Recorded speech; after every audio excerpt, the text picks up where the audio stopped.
first of all, let's take a look at probably the biggest story of the month, certainly in terms of international impact, and that is the news that the US and also Israel are looking to pull out of UNESCO.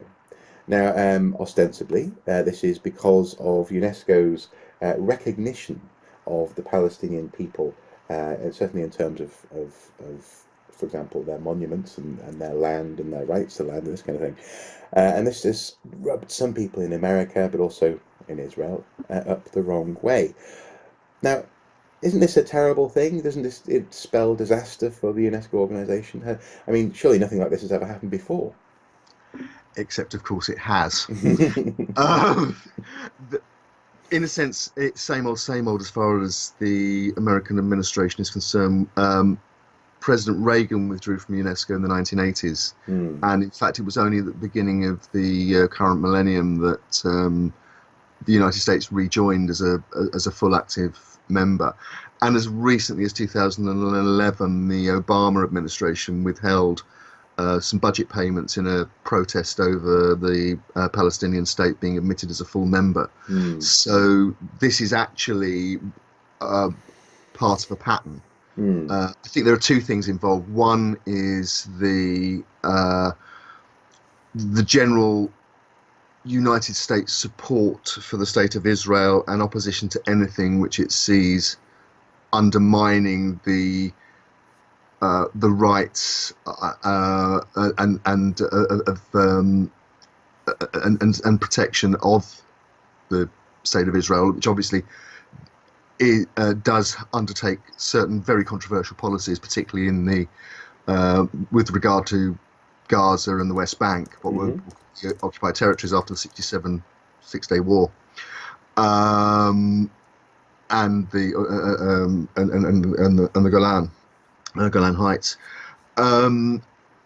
So it's to do with the state of Israel and actually the American politics with that large Jewish population which votes, but also coming together with this in actually a fairly poisonous mix. But you have the American fundamentalists, or parts of the American fundamentalist religious right, who are 100% supportive of a very assertive Jewish state, because returning to Zion, end of days. Absolutely, Yes, I see. It's about the end times. Yes.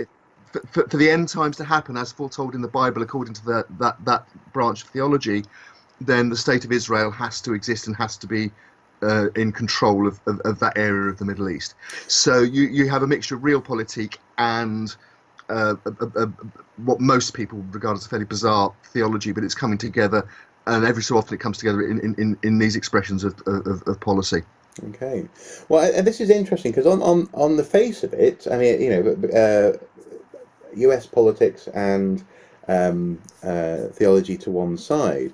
I mean, UNESCO seems to be a fairly good idea. I mean, according to their website, UNESCO is responsible for coordinating international cooperation in education, science, culture, and communication. It strengthens the ties between nations and societies and mobilizes the wider public so that each child and citizen, for example, has access to high-quality education, access to cultural resources, acceptance of their rich diversity and dialogues, and language, So okay, so I can sort of see that's another element here, I guess, as well, isn't it? This is, for some, an organisation that muddies the waters. That's exactly right. Right. Again, in certain parts of the alt-right and American politics, internationalism dilutes American exceptionalism, and therefore is to be avoided and even actively opposed.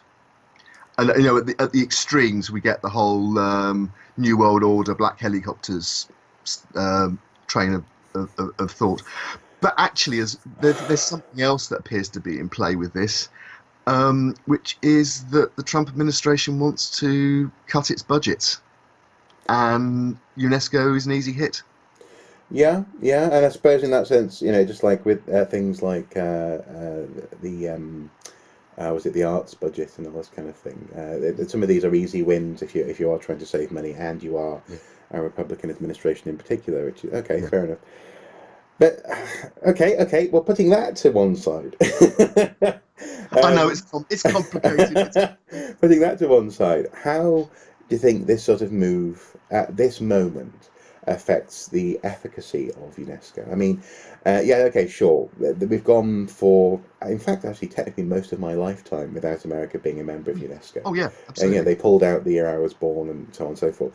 So okay, if that's the case, but moving out of the organisation now, at a time when, for example, Brexit is a thing, when various countries are looking more and more towards their own borders in terms of both economic but also legislative protectionism, how does this affect UNESCO's ability to, for example, monitor and police the protection of monuments? I mean, at the moment That's in this country, obviously Stonehenge is a big issue, and um yeah, which we've been talking we've talked about a lot mm, in the last few months, and we'll no doubt talk about again. And one of the key arguments there is about the reports that UNESCO have published, which would appear to oppose the British government's policy on the Stonehenge bypass. I think the issue really is we live in an internationalized world now. There's no mm, avoiding that. no, And things like, for example, antiquities trafficking, which is probably the thing which is most um, well, put it this way, cultural war crimes, which is a fairly new concept. We've just had the first conviction in the international court of somebody for cultural war crime for the destruction of monuments in sub-Saharan Africa. hmm Um, we if that regime is going to protect places like Palmyra, if the people who are responsible for what happened at Palmyra are caught and charged and brought to justice in The Hague, mm, who's going to do that? Who's going to coordinate that? mm. And These also, fairly. I mean, on a slightly more esoteric legal level, there is Mm, an opening there to sort of say, well, actually, we don't recognise the hate. I mean, for someone defending those sorts of people, to mm, say we don't recognise the hate. The US doesn't recognise these sorts of institutions. precisely, Why should we? precisely. Yeah. Yeah, Mm, absolutely, absolutely. So when you have these knotty international problems that need to be dealt with on a multilateral basis, to have the world's largest economy and certainly the what has been seen up until the Trump administration as the de facto leader of the what's termed the West, mm, mm. withdraw from a leading international cultural organisation. It can't not be a negative. No, no. Although that said, though, I mean, here, for example, there's a couple of observations from a couple of different people, but one of them, for example, would be David Bosco, a political scientist at Indiana University, saying that actually the UNESCO has already adapted to losing funds from key member states. Absolutely. And that actually, I don't know if this is him commenting, but there's another comment in the same article saying that effectively the US will simply change its title. Its relationship to UNESCO has already de facto been one which has been very icy. Yeah. Um, so they go from being they go from being a member state to what's called a non-member observer state. This means that they would be allowed to send representatives to UNESCO, but not be allowed to, for example, vote in meetings, Mm. and that in effect, actually, UNESCO will continue without them. The particular risk, though, is that other people will follow suit, and also, actually, as we were just pointing out, that actually people will see this as a legal precedent as well. It just feels like a particularly dangerous time for these otherwise fairly well-meaning institutions. I think. Yeah, but I think what we sometimes forget, particularly sitting in a comfortable Western environment like as we are here, quite how live cultural issues can be in certain other parts of the world, and how how suspicious certain political and cultural entities are, for example, of the idea of quotes American imperialism. Hmm. Hmm. Another suggestion for the reason this has happened, has been announced now, although it appears to have been being prepared for certainly since Trump came into office in January, um, is that the um, the UNESCO, for example, passed a resolution which described Israel as the occupying power in Jerusalem. Hmm. Hmm. Jerusalem. Now, technically, under international law, that's absolutely right. Hmm. Um, In so but much as obviously, it's a status, it's not a that's political right. judgment. It's not a That's right. yeah. It's a statement of international law. Hmm. Hmm. Because of the because of what happened in 6 Day War. Hmm. But obviously, it's an extremely sensitive issue because many Jewish people regard Jerusalem as the capital of the Jewish state, and it cannot be anything else. Hmm. Hmm. So you're dealing with very knotty, deep-seated issues. The other suspicion as well is the reason this has happened now is that Irina Bokova, that the current head of UNESCO, is coming to the end of her term in office. A new head is currently being elected, and the suspicion is it's not going to be one of the candidates favoured by the USA. Right. Right. And therefore, there's a bit of preemptive. There's uh, a Preemptive bit of I saber know where rattling. you live going on. Yeah. Yeah, Hmm. Okay. yeah. Okay.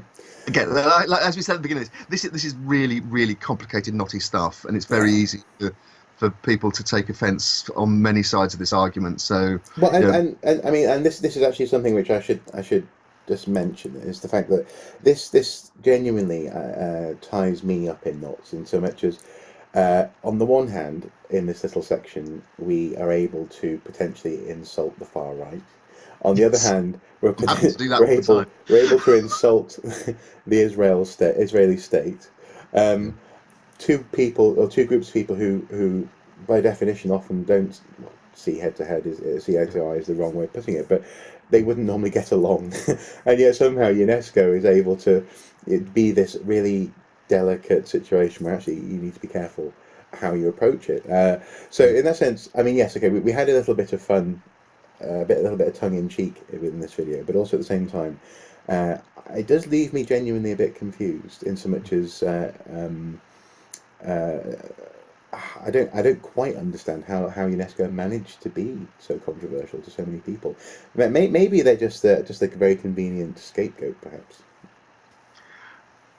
Yes, I think it's one of those organisations where you can read onto it and onto its policies Hmm. any particular beef you have. Hmm. Hmm. Um, you know, the phrase "culture wars" is very popular at the moment, particularly coming from the right. Hmm. Um, and I think that's we're seeing that here writ onto the international stage. Hmm.